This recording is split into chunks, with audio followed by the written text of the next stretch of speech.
இருந்து கலரி, பர்மம் போன்றவைல போய் தர்மர் பழகிட்டு, புத்த மதத்த பரப்புறதுக்காகவும், அங்க ஷாலின் டெம்பிள் போனதாகவும், அங்க போய் அவருடைய கலரி, பர்மம் எல்லா கலையும் அந்த புத்தகுமார்களுக்கு கற்றுக் குடுத்ததுக்கு பின்னாடி, அதுவே குங்ஃபு கலையா பின்னர் உலகம் முழுவதும் அறியப்பட்டதாகவும், ஒரு சில வரலாற்று ஆசிரியர்களும், நம்ம 7ஆம் அறிவு குழுவினரும் அத விவரிச்சிருக்காங்க.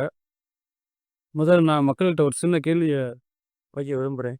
காஞ்சிபுரத்திலிருந்து இங்கிருந்து போன ஒரே ஒரு புத்த துறவி, சீனா முழுவதையுமே குங்ஃபு கலை பழகுனவங்களா மாத்த முடியும் அப்படின்னு சொன்னா, இப்ப இங்க இருக்க காஞ்சிபுரத்த அவருக்கு கற்றுக் குடுத்த குருமார்கள், இங்க காஞ்சிபுரத்தில ஒரு சின்ன வளர்ச்சிய கூட செய்யாம என்ன செஞ்சுட்டு இருந்தாங்க அப்படின்னு சொல்லி நமக்கு தெரியல.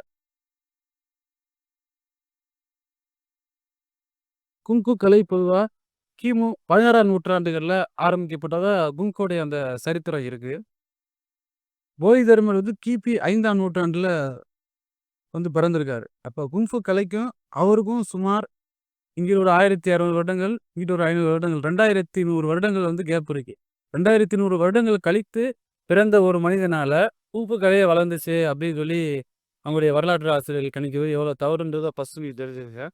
2வது நீங்க முக்கியமா குறிப்பிட வேண்டிய விஷயம் என்னன்னு சொன்னா, ஷாவ்லின் டெம்பிளே ஒரு 6, 7 தடவ எரிக்கப்பட்டு, அதோட எல்லாமே கொல்லப்பட்டு, எல்லாமே அழிக்கப்பட்டிருக்கு. கடைசி 1922ல ஒரு மன்னர் அந்த புத்த மதத்த ஏத்துக்கல. ஏத்துக்காம என்ன பண்ணாரு, ஷாவ்லின் டெம்பிள எரிச்சிருங்க அப்படின்னு சொல்லி சொன்னா, ஒரு 40 டேஸ் தொடர்ந்து 40 நாளு ஷாவ்லின் டெம்பிள் எரிச்சு, அதுல இருக்க ஃபைல்ஸு, அதுல இருக்க அந்த மெயின் புத்தா ஹால் எல்லாமே டோட்டலா எரிஞ்சிருச்சு. 1949க்கு அப்புறம் தான் சீனா கவர்மெண்ட் அத திரும்பி கசெடுத்து, அத திருப்பி ஒரு புத்துணர்வு அளிக்கிற விதமா அது நெறைய உதவி செஞ்சு, அந்த 600 ஏக்கர மீண்டும் அவங்ககிட்டயே புத்த குருமார்கள்ட்டயே குடுத்து, அத சரி பண்ணி இந்த அளவுக்கு இப்போ அவங்க இப்ப 1940லிருந்து 1960 வருடங்களா அத மெயின்டெயின் பண்ணி, இப்ப அழகான திருப்பி மீண்டும் உலகம் பூரா இருக்கக்கூடிய ஒரு முக்கியமான ஒரு டூரிஸ்ட் ஸ்பாட்டா, எல்லாரும் கத்துக்க வேண்டிய இடமா அத மாத்திட்டாங்க. அவங்களுக்கு ஒரு 60 வருடங்கள் தொடர்ச்சியான ஒரு உழைப்பு இருந்தனால அத மாத்திட்டாங்க. நாமளும் ஒரு ஒரு கலைய வளர்க்கறதுக்கு அதற்கான உழைப்புகள போடணும். அதுக்கான ஒரு லாங் டிராவல் ரொம்ப டிராவல் பண்ணணும். கொஞ்சம் சொன்னா ஒரு 2 நிமிஷம் வந்தேன், 1 நிமிஷம் வந்தேன். ஒரு விழாவ தொறந்து வச்சேன், போயிட்டு வந்தேன்னு அந்த மாரி நம்ம ஒரு கலைய வளர்க்க முடியாது. ஒரு லாங் டிராவல் பண்ணணும். நான் இருக்கணும்.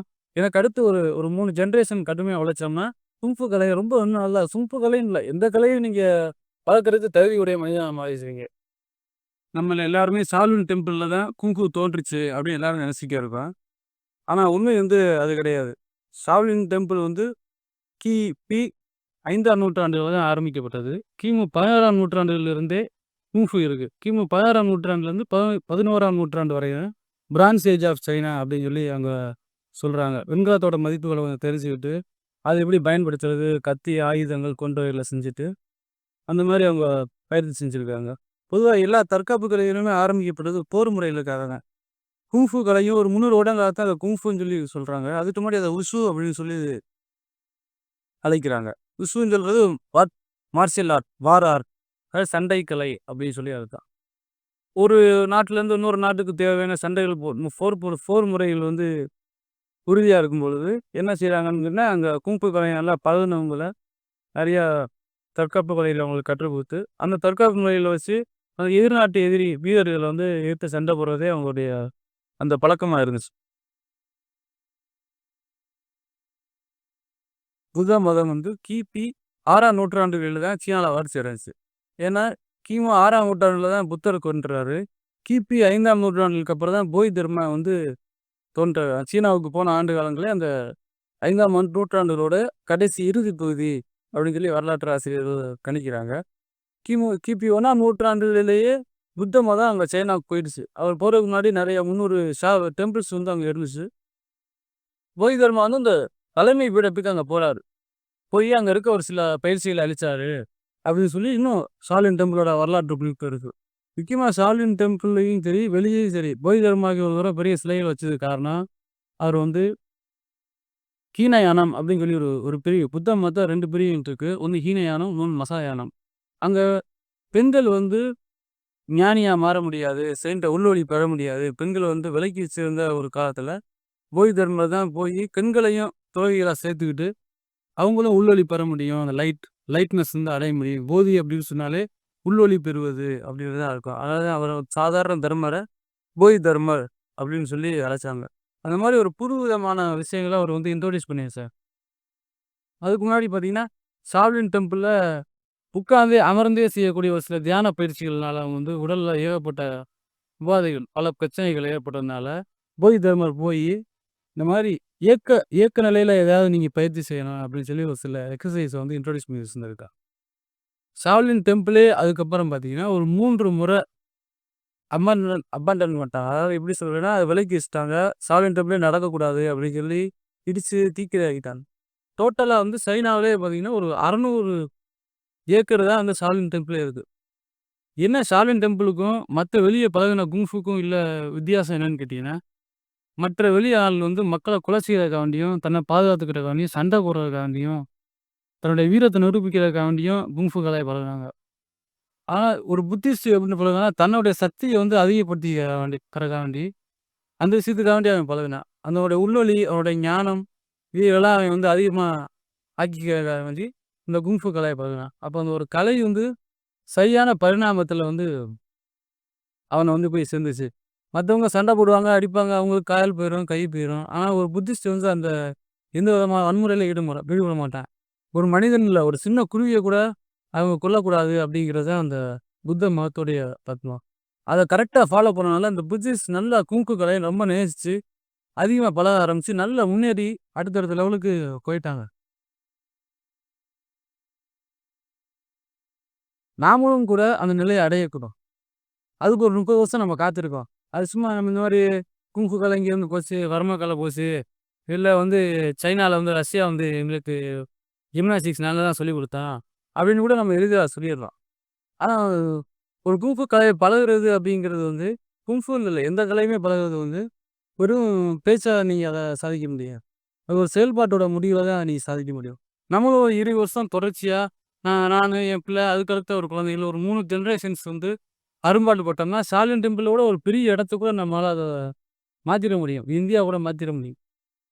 ஆனா அத விட்டுட்டு நாம வந்து போதி தர்மர் போனதுனால தான் அங்க குங்ஃபு கலை பரவுச்சு. அப்படின்னு நம்ம இந்த இந்த மாரி வாதத்தை நம்ம வச்சுட்டு இருக்கலாம். இப்ப நாம என்ன சொல்றோம்? அ 7ஆம் அறிவு படக்குழுவினர் என்ன சொல்றாங்க? இவரு வந்து காஞ்சிபுரத்தில போனாரு. காஞ்சிபுரம்ங்கிறது ஒரு தமிழ்நாடு. தமிழ்நாட்டில இருந்து இங்க போனனால, அவர் ஒரு தமிழர் அப்படின்னு சொல்லலாம். ஆனா சைனா என்ன சொல்றாங்க? சைனாக்காரங்க என்ன சொல்லுவாங்க? சைனாக்காரங்கன்னு இல்ல. ஷாலின் டெம்பிள்ல இருக்கவங்க என்ன சொல்ல போறாங்க? அவர் ஒரு புத்திஸ்ட். அவர் ஒரு புத்த மதத்த பரப்புறவரு. புத்தர தலைவரா ஏத்துக்கிட்டவரு. அதனால அவர் ஒரு புத்திஸ்ட். எங்களுக்கு வந்து அந்த இல்ல, எங்களுக்கு இங்க மதத்த சேர்ந்தவரு அப்படின்னு அவங்க சொல்லுவாங்க. இப்ப பல்லவ வம்சம் இப்ப இருக்கான்னு எனக்கு தெரியல. பல்லவ வம்சத்துல இருக்கவங்க அவங்க இருந்தாங்கன்னா, அவங்க எப்படி சொந்தம் கொண்டாடுவாங்க கூட? இல்ல அவரு எங்க பல்லவ வம்சத்துக்காரு அப்படின்னு தான் சொந்தம் கொண்டாடுவாங்க. எல்லாராலயும் அவர எளிதா சொந்தம் கொண்டாடிட முடியும். ஆனா நீங்க சொந்தம் கொண்டாடுறதுனால எந்த விஷயத்தையும் நீங்க அடைஞ்சிட முடியாது. நீங்க குங்ஃபு மாஸ்டர் ஆகணுமோ, ஒரு ஷாவ்லின் டெம்பிள் வைக்கணுமோ, அல்லது ஏதாவது ஒரு பெரிய நிலையை அடையணும் அப்படின்னு சொன்னா, அதுக்கான பயிற்சி வேணும். நீங்க அத புரிஞ்சுக்கணும். புரிஞ்சுகிட்டு அதோட நீங்க சேர்ந்து டிராவல் பண்ணும்போது தான், அந்த கலைய நீங்க வளர்க்கறதுக்கு முழு தகுதியுடைய ஒரு மனுஷனா நீங்க மாற முடியும். அத விட்டுப்புட்டு நீங்க ஒரு தமிழ்ல வந்து ஒரு குங்ஃபுவே அவர் தான் வளர்த்தாரு. இதுக்கு ஒரு தமிழன், அவர் ஒரு வெள்ளைக்காரன், அவர் இது பண்றேன் அப்படின்னு சொன்னா, அதனால நீங்க எதுவும் ஜெயிச்சிட முடியாது. ஒரு கம்ப்யூட்டர கத்துக்கிட்டவன் வந்து கம்ப்யூட்டர் படைச்சிருக்கணும்னு அவசியம் இல்ல. கம்ப்யூட்டர் அவருக்கு நம்ம தான் உருவாக்கணுமா? இல்ல. ஆனா கம்ப்யூட்டர் எளிசா கத்துக்கிட்டு எல்லா நாடுகள்லயும் நம்ம நம்ம போய் இருக்க ஒரு வாய்ப்பு இருக்கு. ஏன்னா, கம்ப்யூட்டர் நம்ம புரிஞ்சுக்கிட்டோம். புரிஞ்சுக்கிட்டு அத கரெக்ட்டா செயல்படுத்துறோம். ஒரு கேமரா இயங்குது. அத புரிஞ்சுக்கிட்டா நீங்க அத செயல்படுத்த முடியும். ஆனா அதுக்காக கேமரா கண்டுபிடிக்க வேண்டிய அவசியம் இல்ல. கண்டுபிடிச்சேன்னு தம்பட்டம் அடிச்சுக்க வேண்டிய அவசியம் இல்ல. அதாவது நம்ம என்ன செய்யணும்னா, ஃபர்ஸ்ட்டு குங்ஃபு கலையவோ, எந்த கலையவோ அத புரிஞ்சுக்கிட்டு, அதோட நீங்க கூட போனீங்கன்னு சொன்னா, அதோட கலையை நீங்க வளர்ச்சி அடைய முடியும். மனிதன் வந்து ஆடு மாடுகளா திரிஞ்சுக்கிட்டு இருந்த ஒரு மிருகமா மாறுனா, மத்த நாடுகள்ல வாழ்ந்த காலத்திலேயே, இங்க வந்து சங்கம் வச்சு, ஒரு பெரிய பல்கலைக்கழகம்லாம் வச்சு, அது ஒரு டெவலப்மெண்ட் இருக்கு. நம்மட்ட என்னன்னு கேட்டா, ஒரு கன்டினியூட்டி இல்ல. ஒரு விஷயத்த செஞ்சுட்டு அப்படியே விட்டுர்றோம். ஒருத்தர திறமையால மிஞ்சுறது இல்ல. ஒருத்தர வந்து இன்னொருத்தர அழிக்கிறதுக்கு தான் திறமைய பயன்படுத்தணுமே தவிர, அடுத்த திறமைகளுக்கு பாதையில வந்து ஊக்குவிச்சு, அந்த விஷயத்த நம்ம டெவலப் பண்ணணும். ஷாலின் டெம்பிள் 5 தடவ எரிக்கப்பட்டு, பலமுறை எரிக்கப்பட்டு, மீண்டும் மீண்டும் அதால எரிக்க முடியும். பெரிய அளவு புத்துணர்வு அடைய முடியும் அப்படின்னு சொன்னா, அவங்களோட அந்த விடாத முயற்சி, கட்ஸு அதுதான் காரணம். விடாமுயற்சியை தொடர்ச்சியா நம்ம செஞ்சுக்கிட்டே இருக்கணும். எந்த பிரச்சனை வந்தாலும் அந்த முயற்சியை நம்ம வந்து கைவிட்டவே கூடாது. அப்பதான் நம்மளுடைய நம்மளுடைய நம்மளுடைய விஷயத்த, நம்மளுடைய இனத்தை நீங்க கொண்டு போய் வெளிய எடுத்து பெரிய அளவுல டெவலப் பண்ண முடியுமே தவிர, வெறும் வார்த்தையால இந்த மாரி பேசிட்டு இருக்கிறதுனால நமக்கு வந்து எப்படி சொல்றது? மத்தவங்க மேல நமக்கு வந்து நம்ம ஒரு ஏளன பார்வையான விஷயமா தமிழனையோ, தமிழையோ பார்க்கக்கூடிய சூழ்நிலைக்கு நம்மள நாமே ஆளாக்கிக்கிறோம்னு தான் நான் நினைக்கிறேன்.